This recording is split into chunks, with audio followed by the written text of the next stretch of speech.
ಆತ್ಮೀಯ ಬಂಧುಗಳೇ, ಶ್ರೀಮದ್ ಭಾಗವತಂ ಸ್ಕಂದ 3 ಭಾಗ 1 ಅಧ್ಯಾಯ 9 ಸೃಜನ ಶಕ್ತಿಗಾಗಿ ಬ್ರಹ್ಮನ ಪ್ರಾರ್ಥನೆ.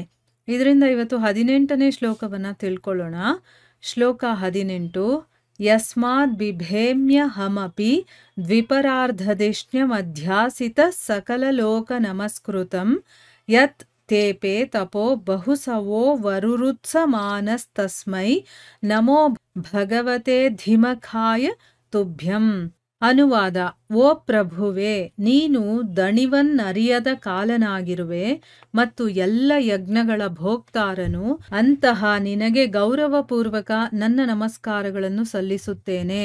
ನಾನು 2 ಪರಾರ್ಧ ಕಾಲಾವಧಿಯವರೆಗೆ ಇರತಕ್ಕ ಧಾಮದಲ್ಲಿರುವೆನಾದರೂ ವಿಶ್ವದ ಲೋಕಗಳನ್ನೆಲ್ಲ ನಡೆಸುವವನು ನಾನಾಗಿದ್ದರೂ ಮತ್ತು ಆತ್ಮ ಸಾಕ್ಷಾತ್ಕಾರಕ್ಕಾಗಿ ಅನೇಕಾನೇಕ ವರ್ಷಗಳ ತಪಸ್ಸನ್ನು ಮಾಡಿರುವವನಾದರೂ ನಿನಗೆ ಗೌರವಗಳನ್ನು ಸಲ್ಲಿಸುತ್ತೇನೆ. ಇದು ಶ್ಲೋಕ ಮತ್ತು ಅದರ ಅನುವಾದ. ಈಗ ಭಾವಾರ್ಥದ ಮೂಲಕ ನಾವು ಇದರ ಅರ್ಥವನ್ನು ತಿಳ್ಕೊಳ್ಳೋದಕ್ಕೆ ಪ್ರಯತ್ನ ಮಾಡೋಣ.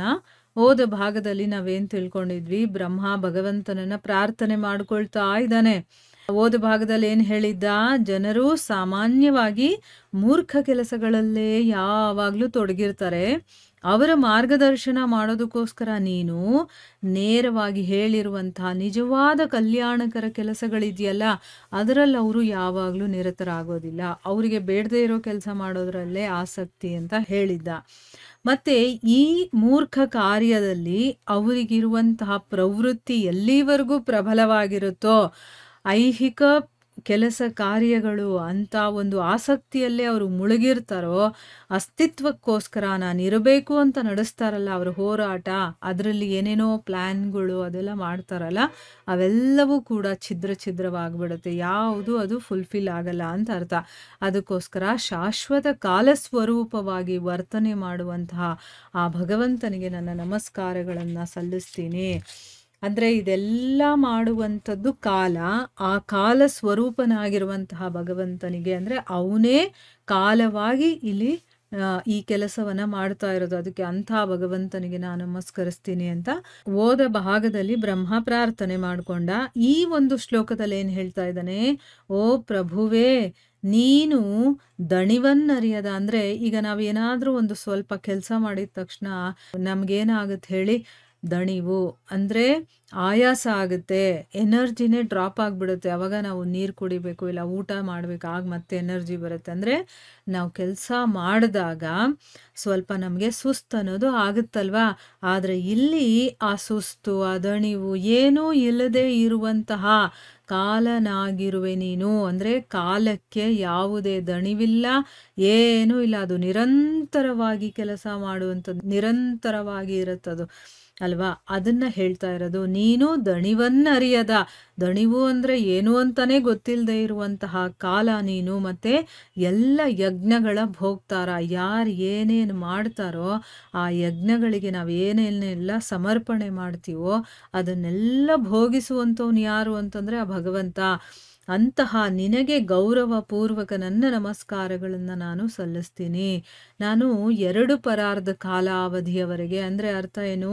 ಈಗ ನಮಗೆ ಇರುವಂತಹ ಒಂದು ಆಯಸ್ ಏನಿದೆಯೋ ಅದಕ್ಕಿಂತ 1000 ಪಟ್ಟು ಹೆಚ್ಚಾಗಿ ಬ್ರಹ್ಮ ಬದುಕಿರ್ತಾನೆ. ಅಂದರೆ ಅವನ ಆಯಸ್ಸು ಅಷ್ಟು ದೀರ್ಘವಾಗಿರುತ್ತೆ. ಅಂಥ ಒಂದು ದೀರ್ಘವಾಗಿರುವಂತಹ ಆಯಸ್ಸಿರುವಂತಹ ಧಾಮದಲ್ಲಿ ನಾನಿದ್ರೂ ಕೂಡ, ಈ ವಿಶ್ವದ ಲೋಕಗಳನ್ನೆಲ್ಲ ನಡೆಸುವಂಥವನು ನಾನಾಗಿದ್ರೂ ಕೂಡ, ಮತ್ತು ಆತ್ಮ ಸಾಕ್ಷಾತ್ಕಾರಕ್ಕೋಸ್ಕರ ಅಂದರೆ ನನ್ನನ್ನು ನಾನು ತಿಳ್ಕೊಳ್ಳೋದಕ್ಕೆ ಅನೇಕ ವರ್ಷಗಳ ತಪಸ್ಸುಗಳನ್ನು ಮಾಡಿರೋನಾದರೂ ಕೂಡ ನಾನು ನಿನಗೆ ಗೌರವಗಳನ್ನು ಸಲ್ಲಿಸ್ತಾ ಇದ್ದೀನಿ. ನೋಡಿ, ಇದರಿಂದ ನಾವು ತುಂಬ ಕಲ್ತ್ಕೊಳ್ಳೋದಿದೆ. ಯಾಕೆ ಅಂತಂದರೆ ಈಗ ನಮಗೆ ಏನೂ ಗೊತ್ತಿರೋದಿಲ್ಲ, ಒಂದೇ ಒಂದು ಸ್ವಲ್ಪ ಒಂದು ಶ್ಲೋಕ ತಿಳ್ಕೊಂಬಿಟ್ವಿ ಅಥವಾ ಒಂದು ಹಾಡು ಹೇಳು, ಭಜನೆ ಹೇಳಕ್ಕೆ ಬಂದ್ಬಿಡ್ತು ಅಂತಂದರೆ ನಮ್ಮನ್ನು ಹಿಡಿಯೋದಕ್ಕೆ ಆಗಲ್ಲ. ಅಷ್ಟು ನನಗೆಲ್ಲ ಬರುತ್ತೆ ಅನ್ನೋ ರೀತಿ ನಾವು ಬೀಗ್ತೀವಿ. ನಮಗಿನ್ನೂ ಭಗವದ್ಗೀತೆಯಲ್ಲಿರುವಂಥ ಒಂದು ಶ್ಲೋಕ ಕೂಡ ಸರಿಯಾಗಿ ಬರಲ್ಲ ಅರ್ಥ ಮಾಡ್ಕೊಳ್ಳೋದಕ್ಕೆ. ಆದರೂ ನಮಗೆ ಅಹಂಕಾರ, ನಾನು, ನಂದು, ನನಗೆ ಗೊತ್ತಿದೆ ಅನ್ನೋದು ಎಷ್ಟಿದೆ ಅಂತಂದರೆ ನಾವೆಲ್ಲರ ಹತ್ರ ಕೂಡ ಅದನ್ನು ಹೇಳ್ಕೊಂಬರ್ತೀವಿ ಅಲ್ವಾ? ಇಲ್ಲಿ ಏನು ಹೇಳ್ತಾ ಇದ್ದಾನೆ? ಆಮೇಲೆ ದೇವರು ಅಥವಾ ಗುರುಗಳು ಅಂತಂದ್ರೆ ನನಗೆಲ್ಲ ಗೊತ್ತಿದೆ ಬಿಡಿ ಗುರುಗಳೇ ಅಂತ ಅಂದ್ಬಿಡ್ತೀವಿ. ಅಂದ್ರೆ ಅಲ್ಲಿ ನಾನ್ ಕಲ್ತ್ಕೊಂಬಿಟ್ಟಿದ್ದೀನಿ ಅನ್ನುವಂಥ ಅಹಂಕಾರ ಇರುತ್ತೆ ನಮ್ಗೆ. ಅವ್ರ ಮಾತು ನಾವೇನ್ ಕೇಳೋದು ಅಂತ. ಇಲ್ಲಿ ಏನ್ ಹೇಳ್ತಾ ಇದ್ದಾನೆ, ನನಗೆ ಸಾಮಾನ್ಯವಾದ ಆಯಸ್ಸಿಲ್ಲ, ನನಗೆ ತುಂಬಾ ದೀರ್ಘವಾದಂಥ ಆಯಸ್ಸಿರುವಂತಹ ಒಂದು ಧಾಮದಲ್ಲಿ ನಾನಿದ್ರೂ ಕೂಡ, ಆಮೇಲೆ ಈ ಒಂದು ವಿಶ್ವದ ಲೋಕಗಳನ್ನೇ ನಾನು ನಡೆಸುವಂಥವನು. ಅಷ್ಟು ಶಕ್ತಿ, ಅಷ್ಟು ಸಾಮರ್ಥ್ಯ ನನಗಿದೆ. ಆಮೇಲೆ ಆತ್ಮ ಸಾಕ್ಷಾತ್ಕಾರಕ್ಕೋಸ್ಕರ ಎಷ್ಟೋ ವರ್ಷಗಳು ತಪಸ್ ಮಾಡಿರುವಂಥವನು. ನೀನಿಷ್ಟು ಶುದ್ಧವಾಗಿರಬೇಕು ಬ್ರಹ್ಮ ಅಲ್ವಾ? ನಾವು ಏನೂ ಇಲ್ಲ, ನಮ್ಮಲ್ಲಿರುವಂಥ ಕಾಮ, ಕ್ರೋಧ, ಲೋಭ, ಆಮೇಲೆ ಅಹಂಕಾರ ಇವೆಲ್ಲ ತುಂಬಿ ತುಳುಕ್ತಾ ಇದೆ.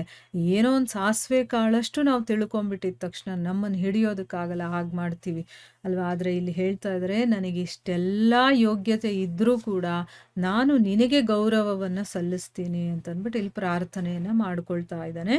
ಈಗ ಭಾವಾರ್ಥದಲ್ಲಿ ಗುರುಗಳೇನು ಹೇಳಿದ್ದಾರೆ ಅಂತ ತಿಳ್ಕೊಳ್ಳೋಣ. ಬ್ರಹ್ಮನು ವಿಶ್ವದಲ್ಲಿ ಅತಿ ಮಹೋನ್ನತ ವ್ಯಕ್ತಿಯಾಗಿರುವನು, ಏಕೆಂದರೆ ಅತಿ ದೀರ್ಘವಾದ ಆಯುಷ್ಯುಳ್ಳವನು. ಅವನ ತಪಸ್ಸು, ಪ್ರಭಾವ, ಗೌರವ ಇತ್ಯಾದಿಗಳಿಂದ ಅವನು ಅತ್ಯಂತ ಆದರಣೀಯ ವ್ಯಕ್ತಿ. ಆದರೂ ಅವನು ಭಗವಂತನಿಗೆ ತನ್ನ ಆದರಪೂರ್ಣ ನಮಸ್ಕಾರಗಳನ್ನು ಸಲ್ಲಿಸುವುದಿರುತ್ತದೆ. ಆದುದರಿಂದ ಬ್ರಹ್ಮನಿಗಿಂತ ಬಹಳ ಕೆಳಗಿನ ನೆಲೆಯಲ್ಲಿರುವ ಬೇರೆ ಎಲ್ಲರೂ ಅವನಂತೆ ವರ್ತಿಸುವುದು ಮತ್ತು ಕರ್ತವ್ಯದ ಸಂಗತಿಯಾಗಿ ಗೌರವಗಳನ್ನು ಅರ್ಪಿಸುವುದು ಅವಶ್ಯವಾಗಿದೆ. ಇಲ್ಲೇನು ಹೇಳ್ತಾ ಇದ್ದಾರೆ, ಬ್ರಹ್ಮ ವಿಶ್ವದಲ್ಲೇ ಅತಿ ಎತ್ತರದ ವ್ಯಕ್ತಿ. ಎತ್ತರ ಅಂತಂದ್ರೆ ಪೊಸಿಷನ್ ಅಲ್ಲಿ ಹೇಳ್ತಾ ಇರೋದು. ಅವನು ಮಾಡಿರುವಂಥ ಸಾಧನೆ ಆಗಿರ್ಬೋದು, ಅವನ ಒಂದು ಪೊಸಿಷನ್, ಅವನಿರೋ ಸ್ಥಿತಿ, ಅದರಲ್ಲಿ ಅವನು ತುಂಬಾನೇ ಉನ್ನತವಾದಂತಹ ವ್ಯಕ್ತಿ ಅವನು. ಯಾಕೆ ಅಂತಂದ್ರೆ ಅವನಿಗೆ ದೀರ್ಘವಾದಂಥ ಆಯಸ್ಸಿದೆ, ಮತ್ತು ಅವನ ತಪಸ್ಸು, ಅವನ ಒಂದು ಪ್ರಭಾವ, ಅವನ ಒಂದು ಗೌರವ, ಇದನ್ನೆಲ್ಲ ನೋಡಿದಾಗ ಅವನು ಎಲ್ಲರಿಗೂ ಕೂಡ ಆದರಣೀಯ ವ್ಯಕ್ತಿ. ಅಂದ್ರೆ ಎಲ್ಲರೂ ಗೌರವಿಸಬೇಕಾಗಿರುವಂಥ ಒಬ್ಬ ವ್ಯಕ್ತಿ. ಆದರೂ ಕೂಡ ಅವನು ಭಗವಂತನಿಗೆ ತನ್ನ ಗೌರವಪೂರ್ಣ ನಮಸ್ಕಾರಗಳನ್ನು ಸಲ್ಲಿಸೋದು ಇರುತ್ತೆ. ಅಂದರೆ ಅದು ಅವನ ಕರ್ತವ್ಯ, ಅವನು ಮಾಡಲೇಬೇಕು. ಈಗ ನಮಗೇನೋ ಒಂದು ಜ್ಞಾನೋದಯ ಆಗಿಬಿಟ್ಟಿದೆ ಅಂದಿದ ತಕ್ಷಣ ನಾವು ಭಗವಂತನಿಗೆ ನೆಗ್ಲೆಕ್ಟ್ ಮಾಡಬೇಕು ಅಂತಲ್ಲ. ನಮ್ಮ ಕರ್ತವ್ಯ ಏನು, ನಾನು ಮನುಷ್ಯನಾಗಿ ಹುಟ್ಟಿದ ಮೇಲೆ ನನ್ನದೇ ಆದಂಥ ಕೆಲವೊಂದು ಜವಾಬ್ದಾರಿಗಳು, ಕೆಲಸಗಳು, ಮತ್ತು ನನ್ನ ಒಂದು ಕರ್ತವ್ಯಗಳು ಇದೆಲ್ಲ ಇರುತ್ತೆ. ಅದನ್ನು ನಾವು ಮಾಡಲೇಬೇಕು.